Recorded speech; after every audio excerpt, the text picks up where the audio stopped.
Welcome. Thanks for joining us. My name's Lauren, and we're about to move through a gentle yoga practice where we'll move the whole body, but at the end of the practice, we'll focus mostly on our hips. Everything that we do should be comfortable, it should feel good, it should be productive and beneficial in your body. If there's anything that doesn't feel right, skip it, modify it, do your own thing. You know your body better than anyone else. So keep that in mind as we're moving. Okay, so we're going to start on our backs. So you can make your way down onto your back in any comfortable position. When you're on your back, you're welcome to have your legs extended or your knees bent. I like to have my knees bent in a pose called constructive resting pose. So feet are at the edges of the mat, and then hook the big toes in a little bit so you're a little bit pigeon-toed. Let the inner knees knock in towards one another. And you can just let your arms rest alongside your body. If your neck is uncomfortable or you've got tightness in your shoulders, you're welcome to rest your head on something, but something small. Think like a thin towel or blanket or maybe a really thin pillow. Oftentimes students use their blocks, but I'll show you why that's a little too much height. So here, if I'm resting my head on my block, you can see that my chin is drawing in towards my chest. When looking from the side in this position, your forehead and your chin should be at the same height. So it's clear that my face is elevated too much at the top. So removing something that high, we want something again a little bit thinner if you choose, but you don't have to. So that, again, these two spaces are a little bit more even.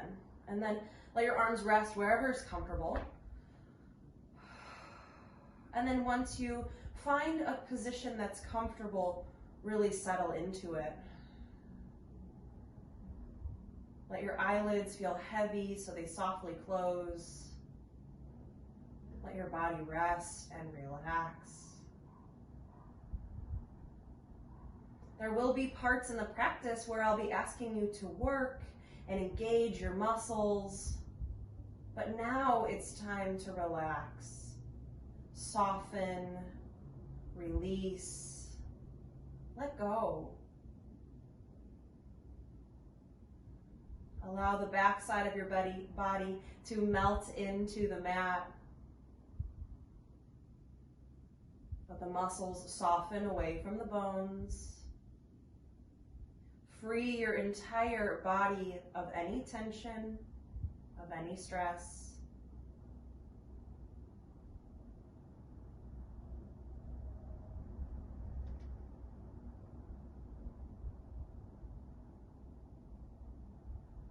And as you relax your body, you're able to shift your focus to a deeper layer of your being, your breath. So notice your breath.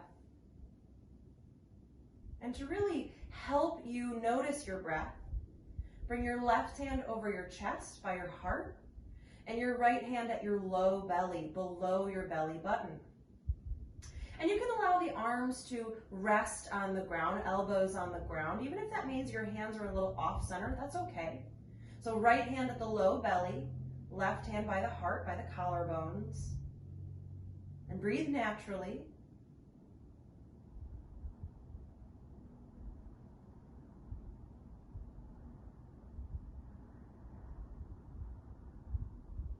And as you breathe naturally, notice which hand feels the breath beneath it. Are you breathing into your left hand by your chest, by your collarbones, by your heart, in the upper part of the lungs? Or are you breathing into your right hand by your low belly, deep in the lower sections of the lungs? There's not a right or a wrong answer. Just notice your breath.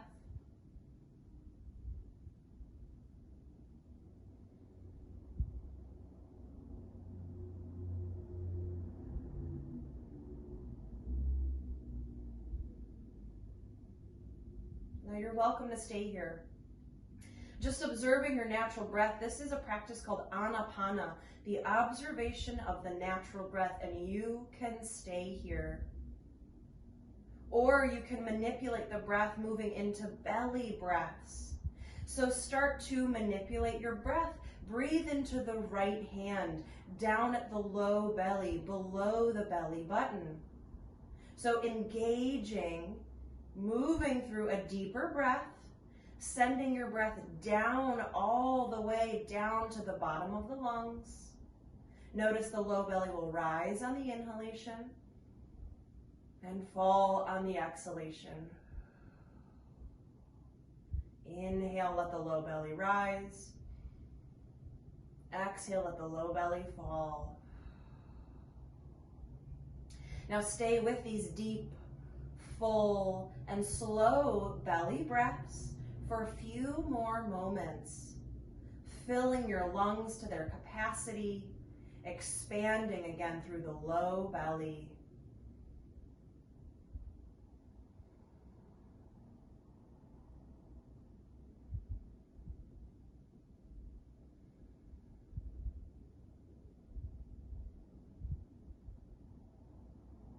Continue with this practice for 3 more breaths.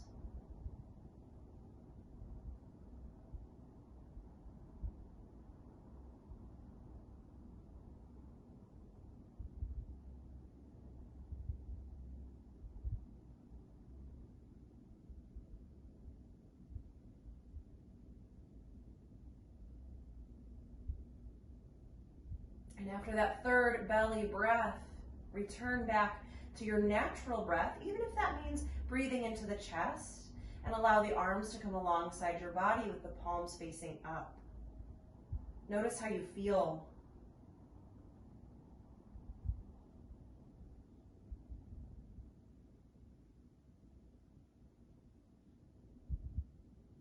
Belly breathing is said to be calming to your energy, to your body, to your nervous system. So it might be a good practice to have in your back pocket as you are on and off your mat, out in the world, breathing into the low belly whenever you are feeling anxious, nervous, angry, whatever it is. Again, it's said to be calming.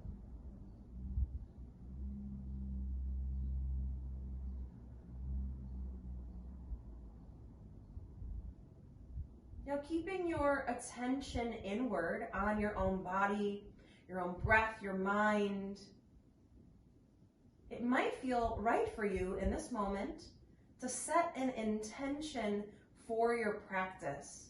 Ask yourself what brought you to your mat today. What made you choose yoga? And the answer might be something physical like strength or flexibility. The answer might be something more abstract like peace, grounding, or clarity. But just make sure your intention is a positive word or phrase. Think of something you'd like to gain or manifest. And give yourself a few moments to silently and slowly repeat it to allow it to settle in your heart.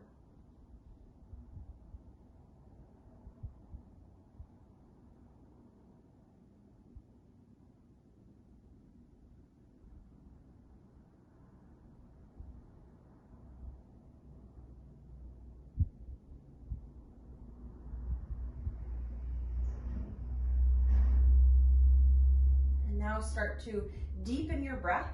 Again, coming to some belly breaths.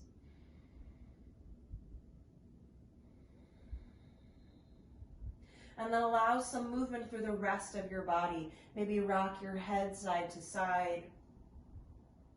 Wiggle your fingers and toes. Move arms and legs. Move in any way that feels good for you for a few moments. Again, knowing that you always should be listening to your body and moving in a way that does feel good. So take what I'm saying as suggestions. You can do them or not. You can participate, you can skip, you can adjust, modify. And that goes for when you're in a live group class, not just because you're at home. Even when you're in a room full of people, listen to your body, do what you need to do. Okay. Now in another moment, we'll meet with the knees bent, feet flat. Feet and knees can be about hip distance or together, whatever feels best for you. And let the arms come out in opposite directions with the palms facing up. Keeping the upper body fairly still, let the legs sway from side to side. Let them move from right to left, back and forth. And we're gonna stay here for a while, just starting to very slowly and gently warm up the spine. So the practice today will focus on the hips, but we're certainly going to move everywhere. We're not just going to move the hips. We're going to move through the spine and the shoulders and the arms and through the length of the legs. And especially the spine, we're going to move the spine in all of its directions. It can move in 5 directions, so we'll move it in all 5. Creating more movement, more flexibility through the spine for daily life. Okay. So allow your legs to go to each side one more time. And then you can slowly come back to the center with the kneecaps towards the ceiling. Now, keeping the kneecaps towards the ceiling, walk the feet away from each other so your feet are about mat distance apart. Your feet are really on the edges of the mat. Keep one leg as it is, but the other leg will roll to the inside edge of the foot. The bottom of the foot will come off the floor. You'll roll to the big toe side.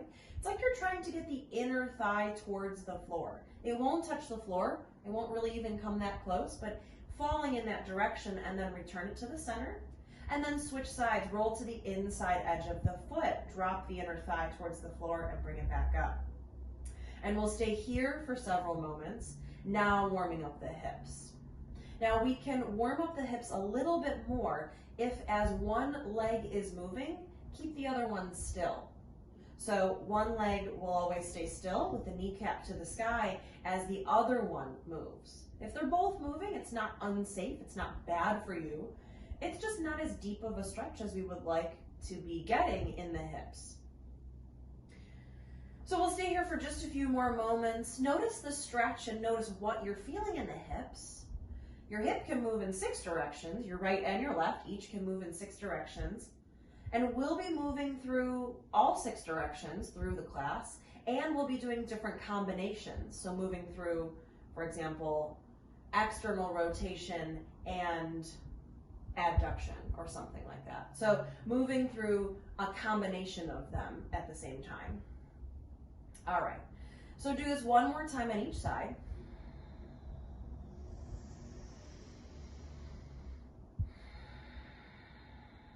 And then we'll return back to the center. Feet about hip distance apart. Inhale. Exhale, hug the knees into the chest. And maybe rock side to side here, massaging your lower back. Maybe trace circles with your knees. I like to place my hands on my kneecaps and sort of trace circles like I'm stirring a pot, drawing my knees away from me and then in. And then make sure if you're doing something asymmetrical or a rotation, go in both directions. Take another breath. And we'll come up to a seat. You can rock through to the center or simply just roll over onto your side. Let your ear rest on your arm. Pause for a moment. And when you're coming up to a seat from a side lying position, it's important to use both arms, not just the top one. So push the top one down into the ground so that you can get both arms down and then lift yourself up. Think of it like a push-up, using both arms and the strength of your upper body. Okay, from here we're going to come to a seat. We're going to be seated for a little bit, so I prefer if students sit on something.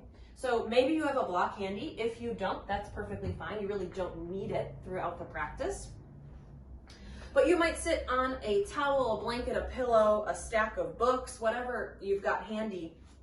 But sitting on something and then sitting in a way that's comfortable. So legs extended, legs crossed, crisscross applesauce. You can sit here in Siddhasana, whatever you need, but relax your legs. We're going to keep focusing on your spine for a little bit longer. So really allow the legs to relax because they're not the focus. Sit up as tall as you can sit. Relax your shoulders, relax your arms. As you inhale, draw your belly forward. Lift your chest, lift your heart. You might even look up towards the ceiling. And as you exhale, tuck your tailbone, draw your ribs back, chin to the chest, look down towards your belly button. Inhale as you draw the belly forward, lift the chest, lift the heart, look up. Exhale, tuck the tailbone, draw the ribs back, chin to the chest, look down. We'll do this a few more times at the pace of the breath. So I mentioned that there are 5 movements of the spine. So here we're moving through flexion and extension, a forward bend and a back bend. Moving right from one to the next. Let's do this one more time, each one. And then when we return back to the center, again, lengthen. So in yoga, we consider lengthening a movement. Some other formats don't really consider lengthening a true movement. But in yoga, we know that lengthening has to come before anything else. So we need that length. So continue the length, and then we'll add on to that movement. Inhale, circle the arms up. Exhale, bring the right hand down, sweep left fingertips over, reach, get a side stretch. Inhale to the center, lengthening up. Exhale, left hand down, right fingertips reach. Move at the pace of your breath. Inhale to the center. Exhale into the side stretch. Inhale to the center. Exhale, take a side stretch. So here we're opening through the sides of the body, coming into a lateral bend, a lateral movement. And you started by twisting the spine, so now already you've done every movement of the spine. We will twist one more time. Let's do this one more time on each side.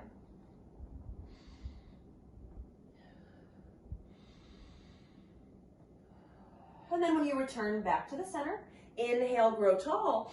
Lengthen, exhale, drop the arms, twist your heart to the right. Inhale, lengthen.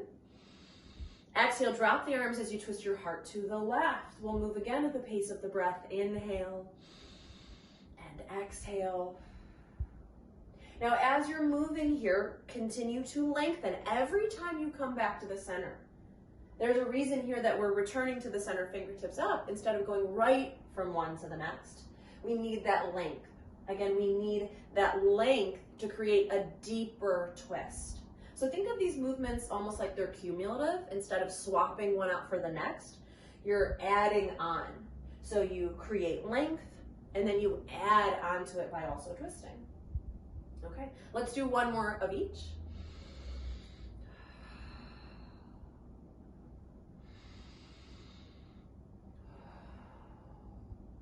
And then inhale, return back to the center, lengthen one more time here. Exhale, let the arms slowly lower. Now we're gonna stay seated for a little bit longer. We're gonna warm up our wrists, but change the cross of your legs. So whatever asymmetrical position you're in, take the same position, just put the other leg in front or on top. Notice how that feels different in your hips. That's okay. If it's really uncomfortable, you can switch back, but just notice that you most likely always favor that one side, and that does affect your body. If you're always favoring one side or avoiding one side, that tends to sort of accumulate. And so think about this, something like this, doing this off your mat especially. You are statistically off your mat more than you are on your mat. So something to think about. Okay, so let your legs relax, sit up tall, lengthen up. You want to maintain the length, reach the arms forward, fingertips forward, but draw the palms away from each other. Thumbs will now point down towards the floor. Now, rotating the arms like this makes us want to shrug the shoulders, so consciously relax them. Okay, cross the right arm over the left. Bring the palms together, interlace the fingers. You don't have to squeeze them, just they're touching, they're interlaced. And bend at the elbows, so your knuckles point towards your chest, up towards the ceiling, and allow them to come as far forward as is comfortable, and then come back where you started. And we're gonna move here back and forth, slow and steady. There's no hurry, there's no rush, and that goes throughout the practice, especially with a gentle practice. But anytime you're moving through a yoga sequence, even if it's a fast vinyasa class, you should never feel like you're in a hurry, like you're in a rush. Take your time, do your thing at your pace. So let's do one more here from wherever you're at. And then next time you come forward, lengthen the arms, reach the knuckles forward. Now notice which pinky finger you put on top, because just like you crossed your legs the other way, I'm gonna have you do the same with your fingers. So notice which pinky finger is on top. Release your arms, cross the left arm on top of the right, interlace the fingers the other way. So other arm, other lacing with the fingers. But same movement, bend at the elbows, thread the hands through. Now this is meant to be a comfortable stretch in your hands, wrists, and forearms, because we're gonna spend some time in tabletop in a moment. So I want your hands, wrists, and forearms to feel warmed up, but nothing sharp or shooting, nothing really intense. This is meant to feel comfortable. If you spend a lot of time on a computer, holding a phone, holding a steering wheel, things like that, this is a good movement to do, taking breaks from those things. Okay, let's do one more. And then slowly lengthen the arms, and then release the hands, release the arms. And let's just roll the shoulders a little bit. Even though the intention was the lower part of the arm, oftentimes some tension gets built up here. So just roll the shoulders just a few times. Make really large circles here. One or two more like this. We don't have to do too many. And then reverse the direction. One or two more. Okay, and let the shoulders relax. All right, we are gonna come into tabletop on all fours on our hands and knees. If you have blocks, I would suggest bringing them to the top two corners of your mat. But again, if you don't have them, that's okay. You don't need them at all.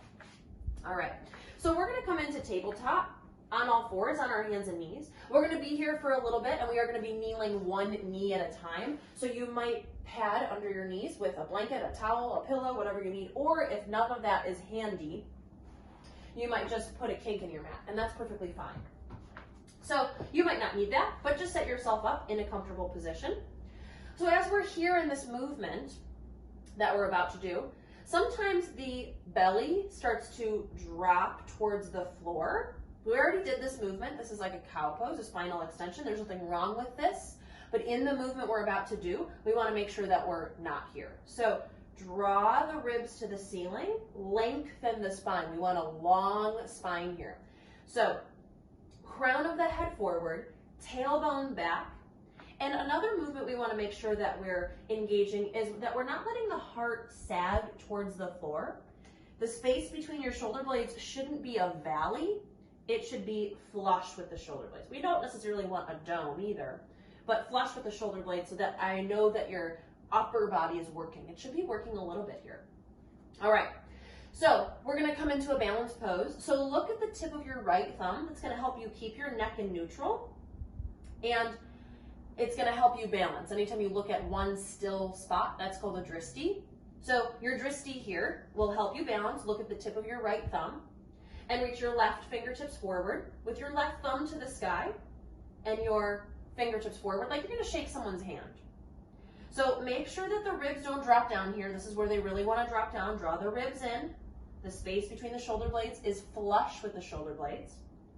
Now, you can stay here, or maybe you lengthen your right leg back, push the heel back, point your toes to the mat, lengthen the back of the leg. Now, anything that's touching the ground, including your left toenails, the top of the left foot, the shin, the knee, and the right hand, push down to lift up. Stay long and strong. Stay for one more deep breath. Inhale, exhale, lower the hand and the knee. See if they'll touch the mat at the same time. Stay really controlled in that release. Okay, it's like we do a lot of work to be in the pose and then sort of just flop out of it. Seems a little counterproductive, right? So use control to release out of any pose as well. Most injuries happen when people are moving in and out of poses, not really while they're in them. Okay, this is gentle enough, but same principle.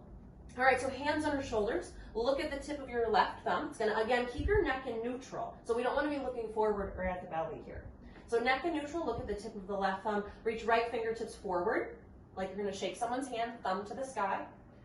Now keep the ribs in. Your core should be engaged. You might not feel it working, but it should be engaged. So, lengthening the left leg back, push through the heel, toes point down. Now you can do just the arm or just the leg, that's perfectly fine. But anything that's touching the ground, push down to lift. The space between the shoulder blades is flush with the shoulder blades, not a valley. So I know your chest is working. And your ribs are in, back leg is long, front fingertips forward, take a breath. Inhale, exhale, slowly release. See if the hand and the knee can touch at the same time. Okay, we're gonna do that one more time on each side. You can roll out your wrists, you can let your hips sway, whatever you need before we keep going. Okay, so from tabletop, look at the tip of your right thumb. Reach left fingertips forward. You can stay here. You can lengthen the right leg back, push through the heel. Make sure the ribs are not dropping down. The reason for this is because then your abs are not engaged here and your lower back is very vulnerable. So we want to protect the lower back by drawing the ribs up and in, and maybe that means the foot doesn't come up very high. That's okay. That's not the point of the pose. All right, so reach it back, ribs up and in. Make sure that you are pushing the right hand down, reaching left fingertips forward. You can stay still. We're going to add movement here. You can stay or take a deep breath in.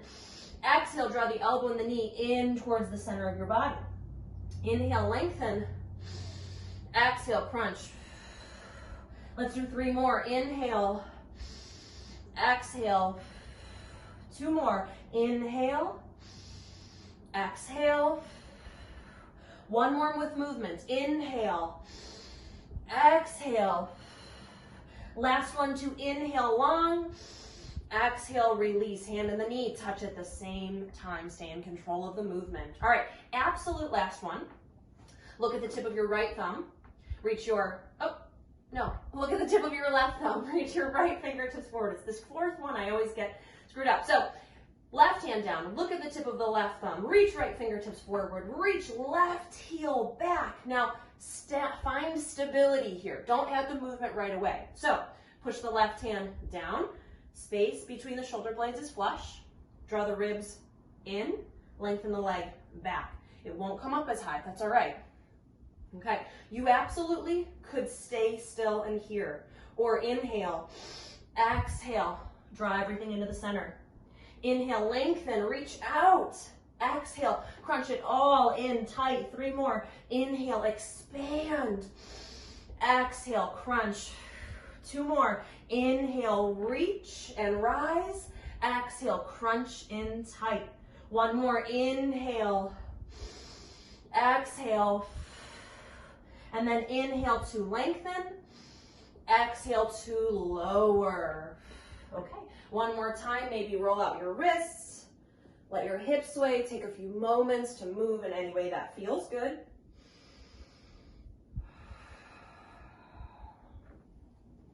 All right, okay. We're gonna stay kneeling for a little bit. I'm gonna take this off, but you're welcome to keep it there if you've got it. All right, so we're gonna move a little bit more, moving at the pace of the breath. So from a tabletop, walk your hands 1 whole handprint closer to the top of your mat, so farther away from your knees. Spread your fingers as wide as they'll go. Inhale, exhale into an active child pose. Keep the arms off the ground, but let the hips come toward the heels. Inhale, shift forward to this long tabletop. Exhale, sink back, an active child's pose. We'll move with the breath. Inhale, shift forward. Exhale, draw everything back. Inhale, forward. Exhale, draw it back. So we're still warming up some of these spaces, these major joints, wrists, shoulders, hips, knees. Notice how it feels to be here. Keep spreading the fingers and pushing the hands down. Now, you are more than welcome to stay moving just between these 2 poses, or inhale to tabletop, exhale child's pose. Inhale tabletop, exhale downward facing dog, keeping the knees softly bent. Inhale tabletop, exhale child's pose. Inhale tabletop, exhale down dog, soft bend in the knees. Keep moving. Inhale tabletop, exhale child's pose. Inhale tabletop, exhale down dog. Let's do that about 2 more times through. Always coming to tabletop and then alternating your child's pose and your down dog. Starting to get these muscles moving and warmed up.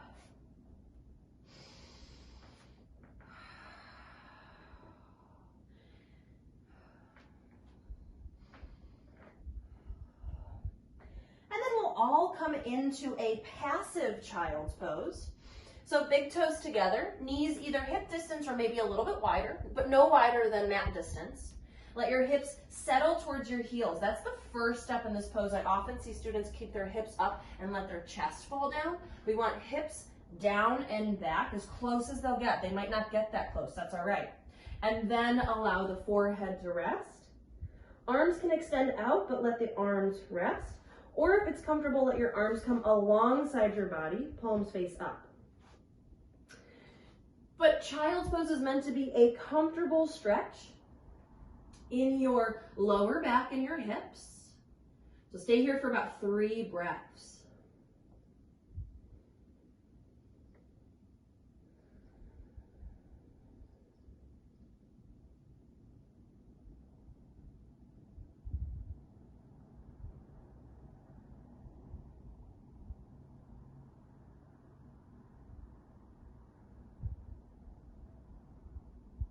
Okay, and then keeping your hands in contact with the ground, slide your hands so they come under your shoulders. Push your hands down, inhale, lift your torso upright. Okay, all right, we're gonna come back to tabletop for just one more moment. If you have a blanket or something that was supporting your knees, I would get rid of it. I think it's gonna start to get in the way. So, from tabletop, from a strong tabletop, hands under shoulders, walk the hands, again, one handprint forward, hook the toes under, inhale, exhale, downward facing dog. Now, if it's comfortable to stay here for a few breaths, you're welcome to do that. Maybe pedal out the heels, shake the head yes and no. Notice what it feels like to be here. Know that any class you take, down dog is entirely optional.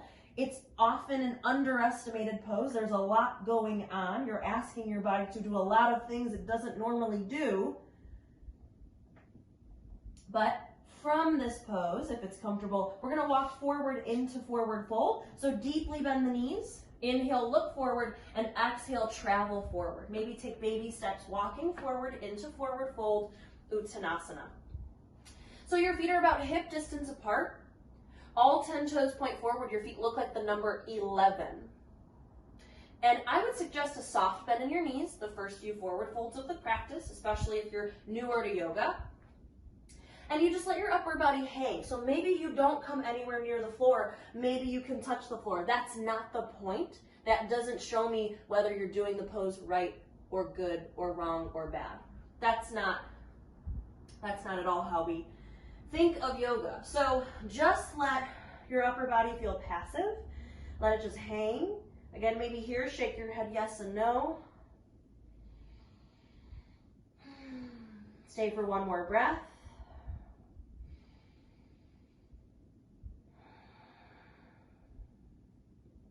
Now, firmly push the heels of your feet down into the ground. This will make sure that the backs of your legs do the work and not your back, your lower back. So push your heels into the floor, not the toes, and inhale, lift up halfway. We're gonna hold it here for a moment. So reach the crown of your head forward and your tailbone back. Elongate the spine, just like you did when we were sitting. Do it here. You're looking at the floor about a foot or two in front of your toes. You keep your spine long and relax through the shoulders, the throat, neck, and jaw. Now, push firmly into the heels, lengthen the spine, and inhale, rise up. Reach the fingertips up towards the ceiling. Maybe even look up if it feels okay in the neck, and then bring your hands through to your heart. Take a deep breath in mountain pose, Tadasana.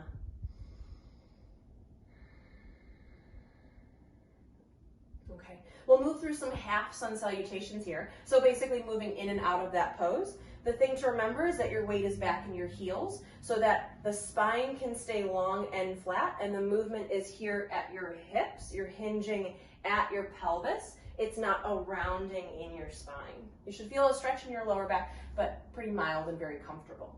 Okay, so inhale, reach the fingertips up towards the ceiling. Exhale, hinge at the hips, fold forward, Uttanasana. Inhale, lift up halfway, Ardha Uttanasana. Exhale, fold forward. Push the heels down, inhale, rise. Fingertips to the sky, maybe even look up. Let's do that 2 more times. Exhale, hinge at the hips, fold forward, Uttanasana.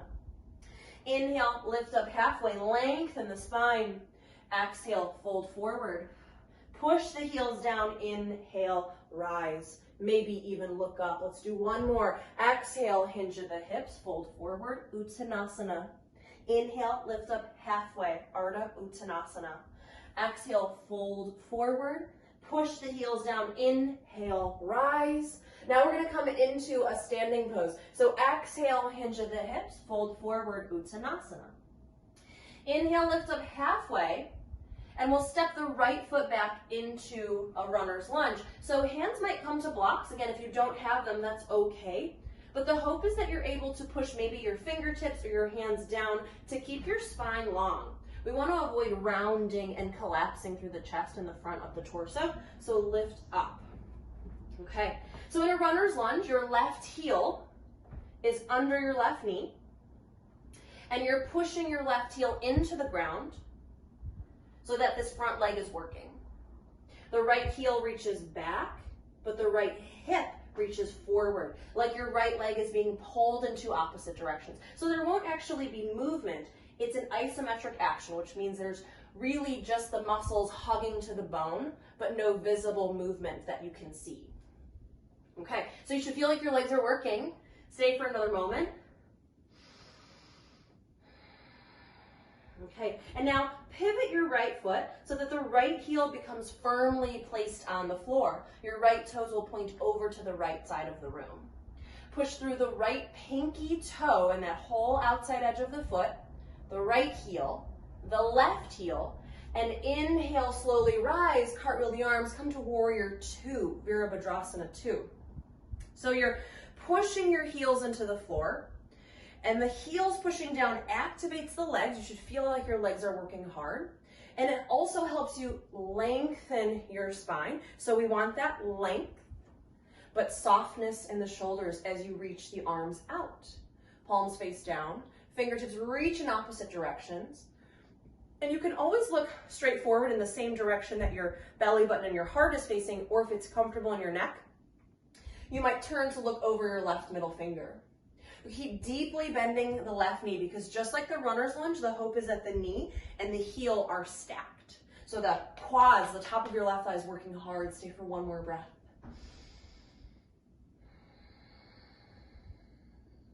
Inhale. Exhale, cartwheel the arms, bring the hands down onto the blocks or to the floor. Pick up the right heel, pivot that foot again. All 10 toes pointing forward, you're back in the runner's lunge. Inhale. Exhale, step forward, forward fold. Let your upper body just hang for just a moment. You stay right where you're at. I'm going to flip so I'm facing the other side of the room, so I'm still facing the camera. But from forward fold, let the upper body just relax. Take a breath.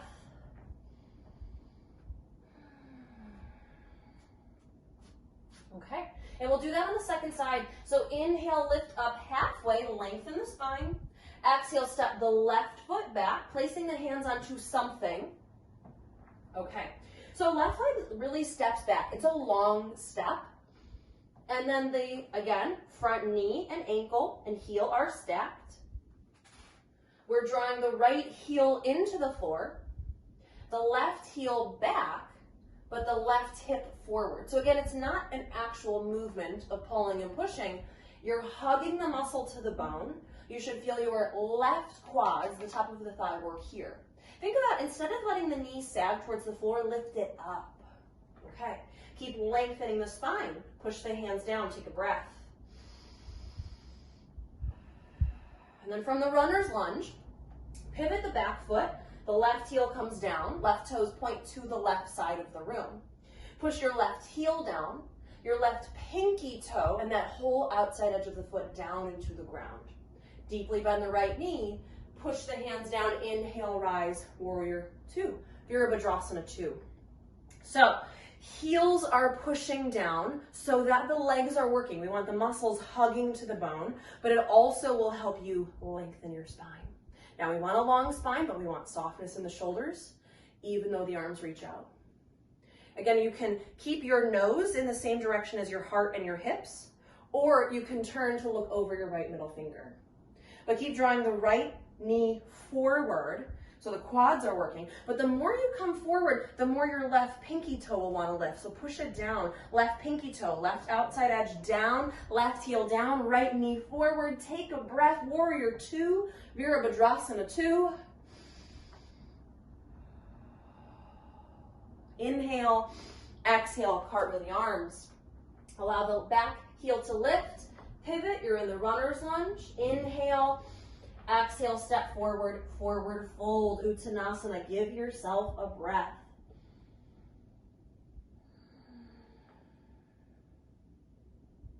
Push the heels firmly into the ground. Inhale, lift halfway.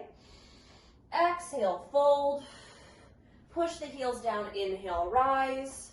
Maybe add that back bend at the top and then bring your hands to your heart, Tadasana. Take a breath. Okay. From here, we're going to come to a balanced pose. So you might grab a spot by the wall, by a chair, whatever you need. But it doesn't matter to me which way you are facing. All right. So we'll start with feet hip distance apart, weight back in the heels. You can wiggle your toes very easily, and that should be true throughout the pose, not just for the setup. Okay, so shift your weight into your right foot, lift up your left, turn it out so that the knee points over to the left, and create a kickstand with the left foot. So the tip of the big toe is on the ground, or maybe the ball mount of the foot. That's a little more stable, and the heel is on the ground. Okay, so tree pose is a hip opener. So our hip bones point forward, but the knee points to the side. So can you get these two pointing sort of at a right angle? Hips forward, knee to the side. Okay. Now, as you're here, we want to open the hips. We're going to start to balance. And one of the muscles that should be working when you balance is your glute medius. It's this muscle right here. It doesn't get worked very often, but we want to make sure that it's working. So your left hip will be tempted to sag down. That shows me this muscle isn't working. Just like when your ribs drop towards the floor in tabletop, it shows me your low back isn't working. If this drops, it shows me this isn't working. So you've got to draw this in. Keep your hips level. Think about the waistband of your pants parallel to the floor, like an equal sign. Okay, you can have your arms alongside your body, hands at your hips, hands at your heart, but keep them close by to start. Find a dristi. Find something to look at that won't move. So maybe where the wall meets the ceiling, that usually tends to be a good spot. It reminds you to stand up tall, lift, lengthen. T.S. Little says, if you're going to fall, fall up. So this reminds you to fall up. Okay, so keeping your eyes on that fixed spot, slide that left foot up, maybe not at all, maybe just below the knee. If you're feeling really steady, maybe the foot comes above the knee, but it does not come on, either above or below. And then check in. So lots of things to check in with. Let's start at the bottom. So you should be able to wiggle your right toes. The weight is in the heel. Your hip bones point forward, but your left knee opens to the left. Your right glute med is engaged. Hips are level, like a equal sign to the floor. Now you're lifting your chest. We've got length in the spine, softness in the shoulders. And you, again, relax your arms, place them wherever you'd like, but stay for 3 more deep breaths in tree pose, Vrikshasana.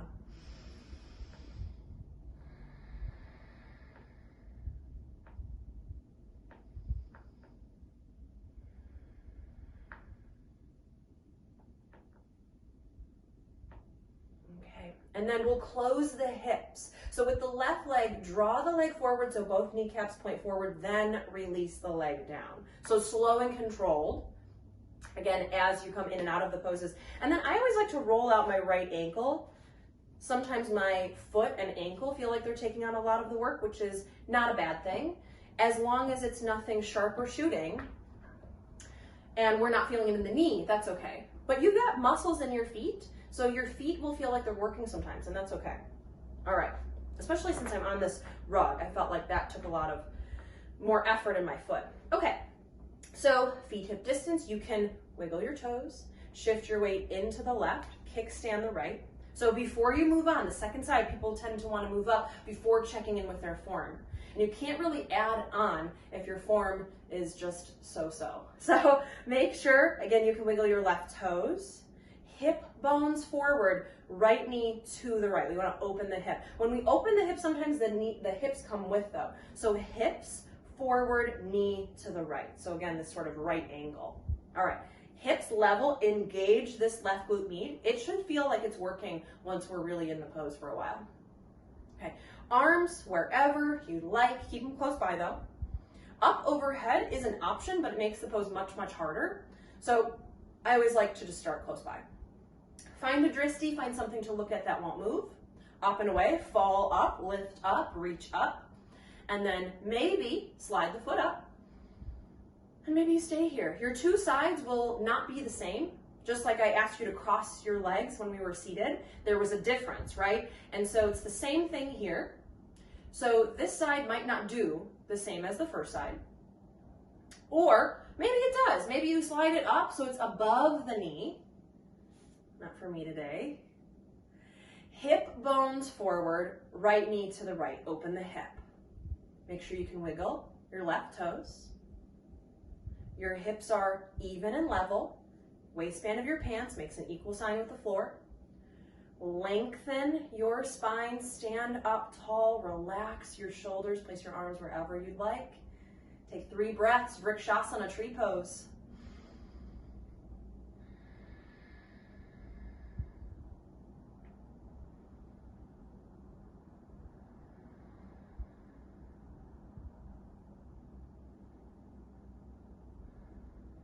And then close the hip very slowly. Draw the right kneecap forward. Both kneecaps point in the same direction. Then release the leg down. And then again, you might roll out the ankle. Again, some days I feel like my feet take on quite a bit of the work. But you should, again, still feel something through the glute med and throughout the legs. There's really no wrong space to feel it other than the knees. Okay, we're gonna do one more balance pose. This one is symmetrical, and this one's very different. So most poses, you should be able to wiggle your toes. This one is the opposite. But before we begin, shift your weight into the heels, lift your toes, spread your toes as wide as they'll go, and see if you can place them down one at a time, starting with the pinky toe. So drop down the pinky toes, then like the ring finger toe, the middle one, the big one. Okay. So hopefully you can see the mat between each of your toes. If you can't place them down one at a time, that's very normal. I also struggle with that. But you should be able to see the mat between your toes. If not, you have tight feet, arguably. So something to learn about yourself. It doesn't mean that you are bad at yoga, but just something to know. You're learning. Yoga is a learning process. So you have learned this maybe about your body, and that's okay. So I like the arms to just rest alongside the body here. We're really going to focus on the legs. So as we're moving here, I want you to think about lifting up, not forward. That's when you might start to feel something in your knees. So lift up towards the ceiling, not forward. Okay, look at something up and away. Lift up, rise up, fall up. And allow your heels to lift up off the ground as high as they will go. Stretch the feet. So they might not go up very high, that's all right. And then very slowly resist gravity as you lower. Let your heels tap the ground and come right back up. Inhale, lift your heels up as high as they'll go. Exhale, very slowly lower back down. So resisting gravity's pull as you lower is really important and arguably the harder part of this. So I want you to really focus on lowering slowly. So inhale, lift. Exhale, lower. Relax your shoulders and arms. Focus on your legs. Let's do 3 more. Inhale, rise, lift all the way up. Exhale, very slowly lower down. Let the heels tap. Let's do 2 more. Inhale and exhale.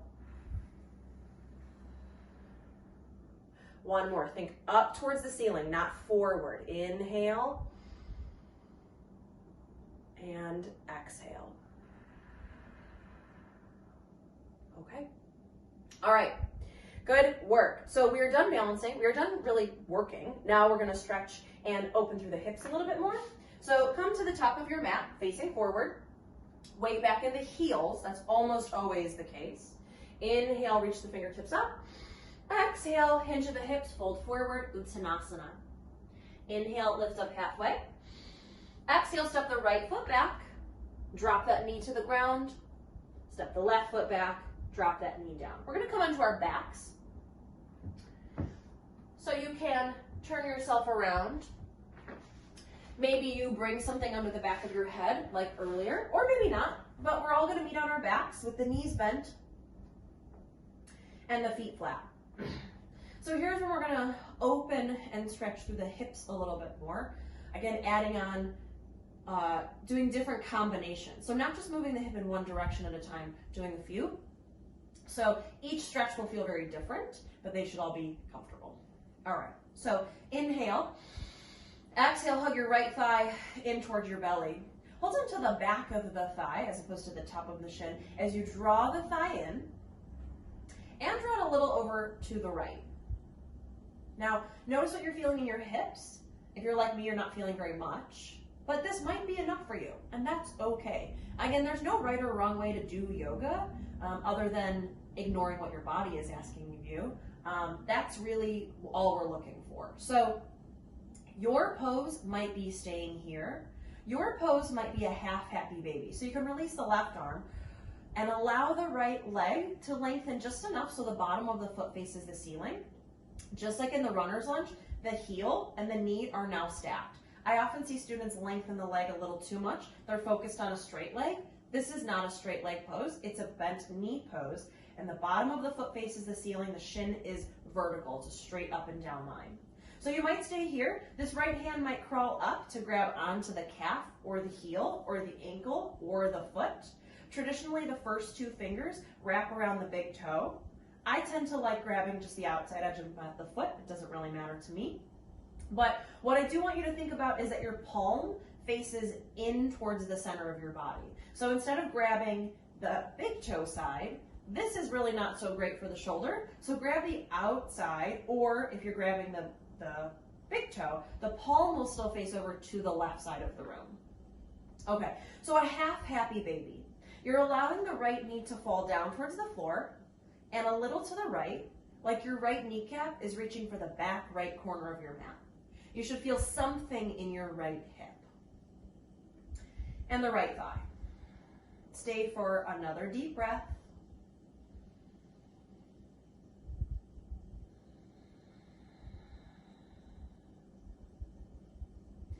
And then slowly guide your right ankle to rest on the top of your left thigh. So instead of letting this right foot relax, flex the foot just a little bit so that when you flex the foot, it engages the muscles all the way up the shin and around the knee, and it protects the knee. So that's the intention there. I don't want the foot to feel like it's working very hard. We just want to protect the knee. And then similarly here, make sure it's not ankle resting on the knee. The ankle is resting to the top of the thigh. Protect that knee. Okay, now we're at figure 4. The hope is that you're feeling a stretch in the back of your right side, your right glute. If you're, again, like me, you're not really feeling enough, so you might have to lift your left leg up, bring both hands to the back of your left thigh, and hug that left thigh in. If your left foot does come up off the ground, instead of letting that foot relax, flex it, even just a little bit. It doesn't need to be a really strong flex, just maybe about halfway or so. Okay. Now, even though you're hugging the leg in, can you relax your shoulders onto the mat and away from your ears? So instead of letting everything hunch up, shoulders to the mat and away from the ears, and make sure that the back of your head is resting on something. So this is where it's nice to have a little bit of height. Again, a block is too much, or a bolster is too much. But we want the back of the head to be resting. And now you should be feeling a stretch in your right glutes. Stay for one more breath.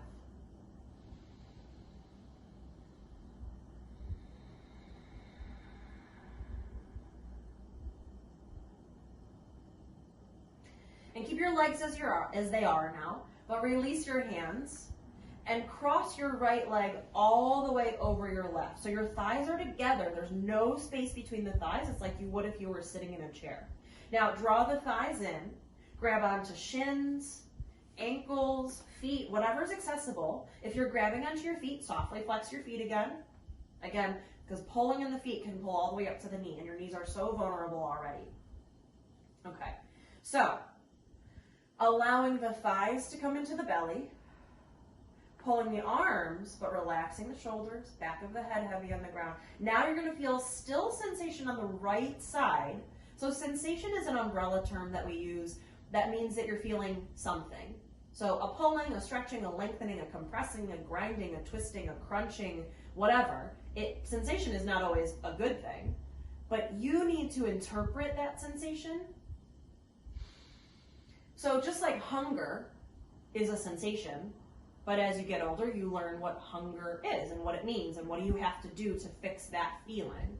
So it's the same sort of thing, sort of interpreting this language and this type of communication your body is giving you. So the sensation that you're feeling in your right side might be intense, so you could ease up a little bit or stay with it.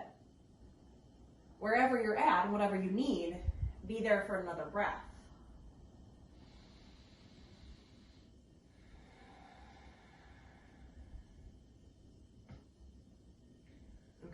Now keep your legs as they are, but release your arms. Let your arms come out in opposite directions, palms up. Let the left foot come back down onto the ground. Right leg is still crossed over. Thighs together, again, no space between the thighs. Scoot your hips over to the right a few inches, maybe 2 to 3, and allow your legs to fall to the left. Ooh, my back just cracked. That felt good. Okay, so you've got lots of options. For me, I usually like to draw my thighs a little bit closer to my belly, and that feels really good for me here. I feel a lengthening in my lower back, a stretch through the rest of my spine, and I'm still feeling a stretch through the right glute, outer hip, outer thigh. So if this is too intense, you can uncross the legs and stack the legs. That's perfectly fine. If you've got another leg variation you'd like to take on, you're welcome to do it. Now, once you settle your legs, allow your right shoulder to feel heavy towards the floor. And as long as your right shoulder is falling towards the floor, you might turn at your neck to look over your right shoulder. So it's like your knees and your nose point in opposite directions. But that's optional.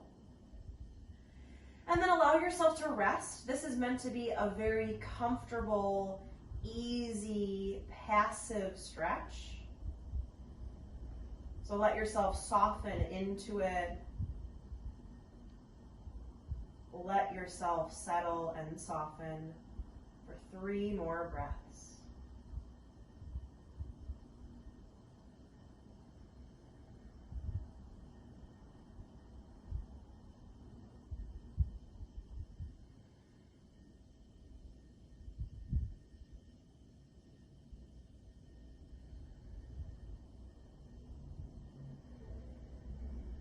And if your head is turned, slowly return your head back to the center. Slowly return your legs back to the center. Uncross your legs. Recenter your hips. Keep everything in neutral, back in the center for a few breaths, just to notice how one side feels different from the other. Notice the sensations that you're feeling, even though you're not in a pose anymore. That residual sensation.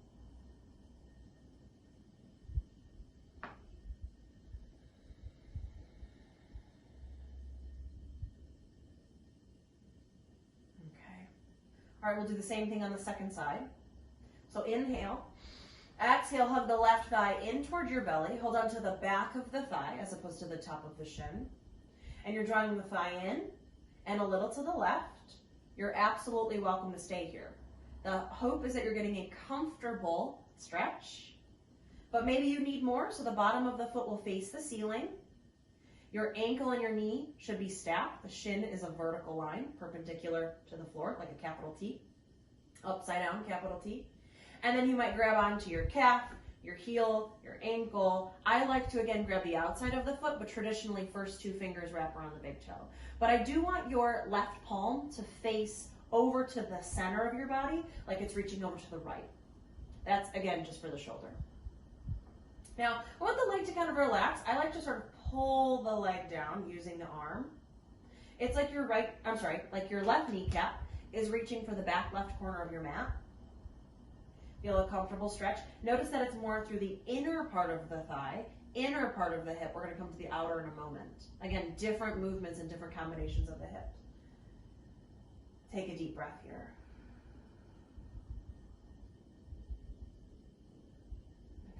And then guide your left ankle to the top of your right thigh. So make sure that the ankle is resting on the thigh, not the knee.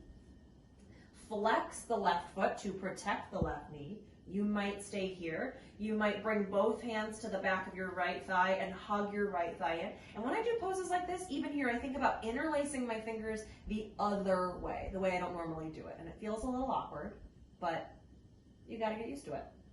So flex the right foot a little bit, left foot a little bit, hug the thigh in, but relax the shoulders. Make sure that the head isn't lifting up off the ground. We want to make sure that the upper body is relaxing as much as possible. So let the shoulders fall towards the mat and away from the ears. Feel a stretch through your left side, through the back side. If you do a lot of walking, running, bike riding, elliptical, things like that, this stretch, all of these, but this one especially, is really a good stretch for you after you do those things. So right after you get off the treadmill, get off the bike, get off the elliptical, this is a good one. Take another breath here. Okay. Now keep your legs as they are. Release your arms. Close the gap between your thighs. So the left leg will cross all the way over. Thighs are together. There's no space between the thighs. Now the thighs come into the belly. Grab on to shins, ankles, feet. If you grab onto the feet, softly flex the feet a little bit. Again, it doesn't have to be your strongest flex, but just engage. We want a little bit of engagement and activity instead of being passive. Now, shoulders relax, back of the head relaxes. Notice the stretch you're feeling in the left outer hip. This is a space that gets really tight, again, for all those activities. This space gets really tight. This is your IT band, and it gets really tight on people who do things where you're putting one foot in front of the other. So again, walking, running, bike riding, the elliptical. So if you play tennis, for example, this might get tight, but not so much. It's really where you're just sort of on this one plane and you're moving forward and back, forward and back. This gets really tight. Because if you're always moving forward and back, the sides never really get any movement and they just really get tight. So one more breath here.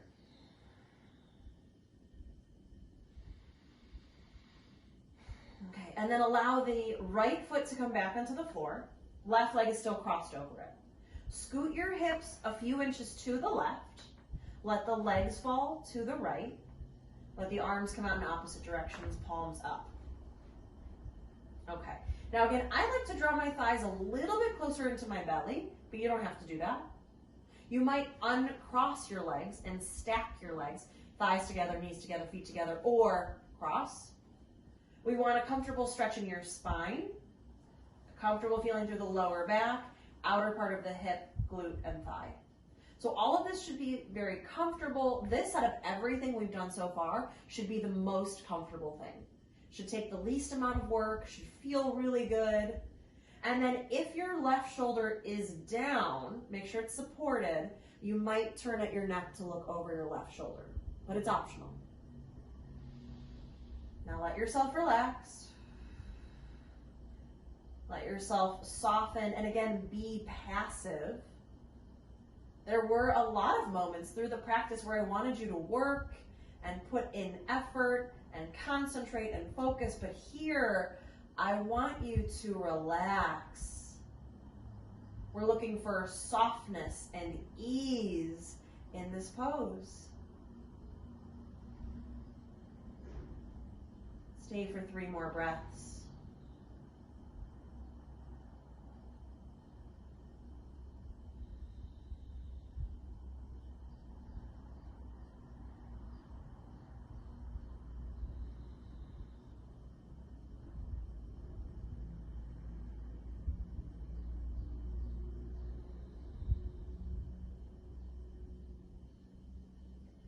Now, if your head is turned, slowly return your head to the center.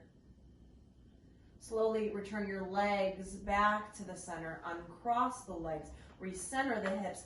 Bring everything back to neutral, back to symmetry as best as you can to notice how you feel.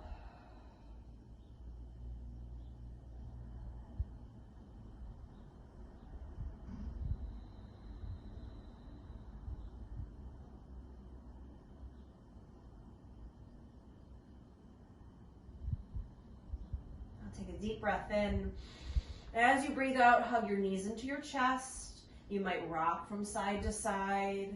Maybe point and flex your feet, do ankle circles.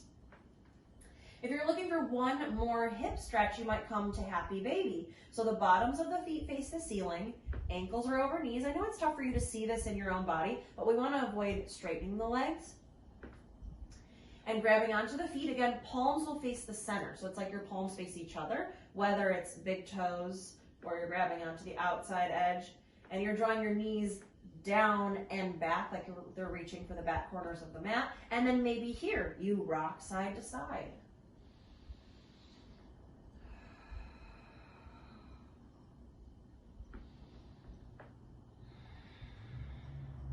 And then slowly return to the center. We'll come into Shavasana. So in Shavasana, corpse pose, our final resting pose, you're welcome to come back where we started with constructive resting pose. Feet at the edges of the mat, pigeon toe a little bit, big toes in, knock the knees in, arms alongside the body or out about a foot away, palms up. You're absolutely welcome to stay here. Traditionally, legs are extended, feet about hip distance apart. One way to sort of set yourself up, and you can just let your feet be hip distance. You don't have to sort of overthink it. Sometimes I overthink things. So I don't want to put that on you, but one way to sort of position yourself in Shavasana is bring your feet together. Bring your big toes together. Imagine that your big toes are rubber banded together and walk your heels out as wide as they'll go with your big toes still touching, and then let your feet flop away from each other. And then with the arms, bring your middle finger to your belly button. Let the arms come out as wide as they can, drop them down. Keep the elbows where they're at, extend the arms. So again, you don't have to overthink it. You can just come onto your back. But for those of you that are like me and you want to be meticulous about it, you can set it that way. So here's where, again, I like a blanket under the head. I can tell that I wish I had something under my head through this time that we've been on our backs. So maybe you grab something. Maybe you don't. That's fine. Your call. I'm going to come up to a seat, but you find a comfortable position on your back. Again, maybe that means legs extended, knees bent, whatever you need. But position yourself in a way that is very comfortable.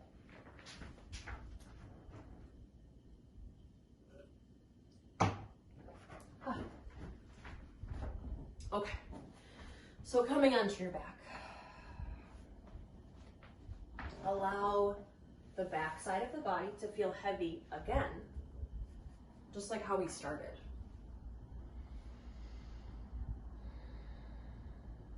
Allow everything that's touching the mat and the floor beneath you, let it relax. Let it feel heavy. Let it soften. There were points in the practice where I was asking you to hug the muscle into the bone, to contract the muscles, to squeeze. Now soften, relax, release. Imagine the muscles falling away from the bones, falling towards the floor,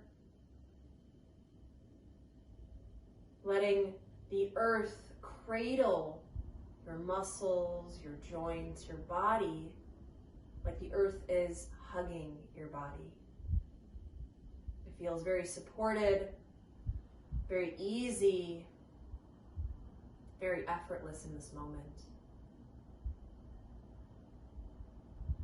And over the next few moments, there's nothing you need to do. No work, no concentration, no effort at all. But the hope is that you can remain present.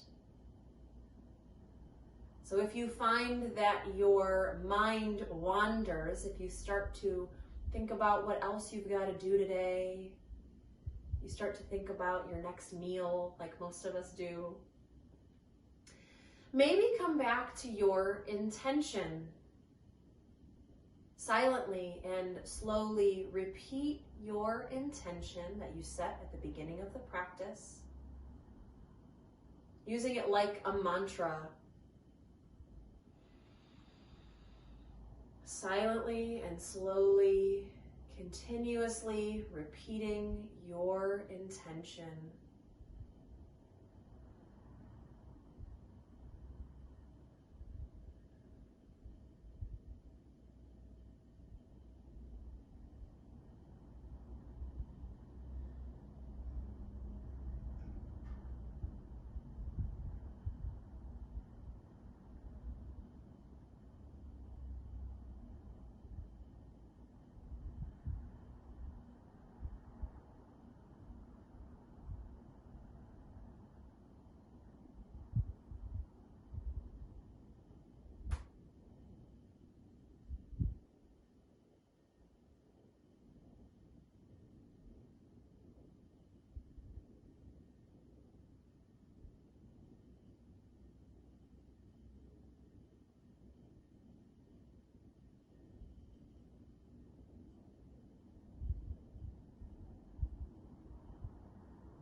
Slowly deepen your breath. And as you deepen your breath, softly create small movements throughout your body. Let your head rock from side to side. Run your thumbs over the rest of your fingers as you wiggle your toes. Roll your wrists and ankles. Move your arms and legs. You can reach your arms overhead, stretching as if you just woke up from a long nap. Fingers and toes in opposite directions. Take a deep breath in. As you breathe out, hug your knees in towards your chest. And slowly roll over onto either side in a tucked fetal position, resting your ear on your arm to support your head and neck.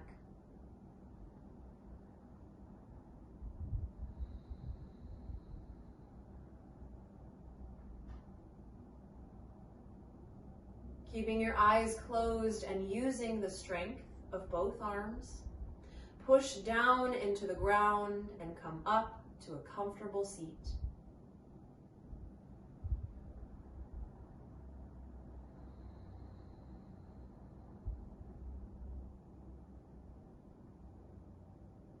Take a moment here to thank yourself for making it to your mat today. And maybe one more time, reflect on your intention.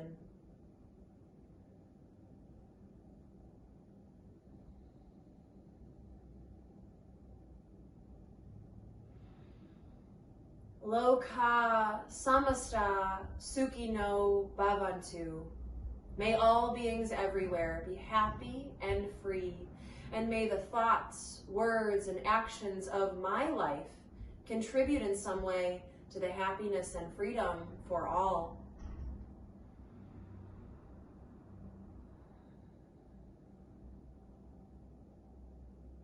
Now slowly join your hands together in front of your heart in Anjali Mudra, palms together, thumbs resting on the collarbones. To seal our practice, we'll chant the sound of Om one time. You're welcome to just listen or join me. But the sound of Om is said to be the oldest and most sacred mantra. It's said to have been the first sound that ever existed. So it exists in all living things and unites all of us together. Again, we'll chant the sound of Om one time. Let's start with a deep and clearing breath.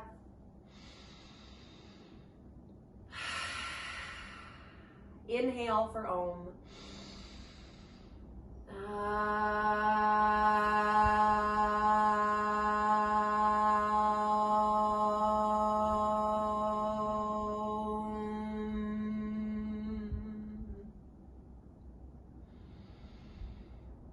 The light or the good in me acknowledges, respects, and bows to the light or the good in you. Namaste.